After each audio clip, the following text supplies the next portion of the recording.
బాగున్నామ్మా? నమస్తే అక్క, బాగున్నారా? ఏమైనా ఉన్నాయా సమస్య? పడే కింద ఉన్నాడా? పెన్షన్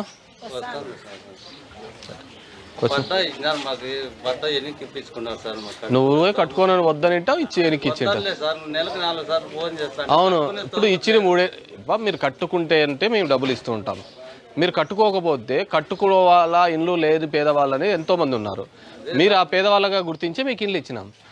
ప్రతి ఒక్కరికి కష్టం అనేది ఉంటుంది. కష్టం లేకుంటే మనిషి ఎందుకు అవుతాడు చెప్పు? మీరు గుణాది కడుతుంటే మీకు 70,000 80,000 పడుతుంది. దాని తర్వాత మీరు కట్టుకుంటా పోవాలా ఎట్లా తల్లి? ప్రతిదానికి ఒక్క నిమిషం ఉన్నా. ఎన్నేళ్ల నుంచి మీరు దీనిల మీద ఉన్నారు చెప్పు? బాడిగిన్లలో 6 ఏళ్ల నుంచి మేము బాడిగిన్లలో ఉన్నారని గుర్తించే కదా మీకు ఇల్లు ఇచ్చినాము. మళ్ళీ ఒక్క నిమిషం, వేల సంఖ్యలో మేము ఇచ్చినాము. అట్లాగా ఎన్నాళ్ళని ఊరుకుంటారు? ఇప్పుడు 10 ఏళ్ల తర్వాత కూడా నా దగ్గరకు వస్తాయి. అవి ఎవరు కోరిపోతాయి? రూలే ఉంటుంది, 3 సంవత్సరాల లోపల కట్టుకోకపోతే రద్దు అయిపోతాయి. దాంట్లో వేరేది ఏమీ లేదు. అవును, మీరు కట్టుకోకపోతే దానివల్ల ఏం ప్రయోజనం ఉంటుంది? అట్లా ఎన్నేళ్ళని పెట్టాలా?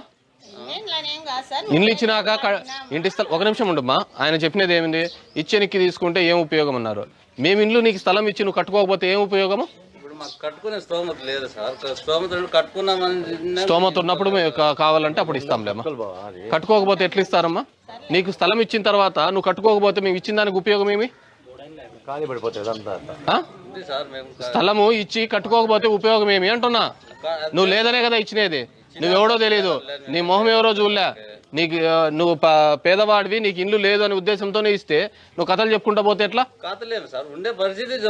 నువ్వు కట్టుకోలేవు కాబట్టి మేము రద్దు చేసినాం. సరేనమ్మా, దాంట్లో వేరేదేం ములాజేం లేదమ్మా. ఎన్నెన్నో ఇస్తా అంటారు. మిగతా ఊళ్ళలో సెంటు స్థలం ఇస్తే నేను 1.5 సెంటు ఇచ్చి ఊరికి దగ్గరలో ఇచ్చిన. ఇల్లు కట్టుకుంటే 20 లక్షల ఆస్తి అవుతుంది. వదిలేసేమ్మా, వదిలేసేయి.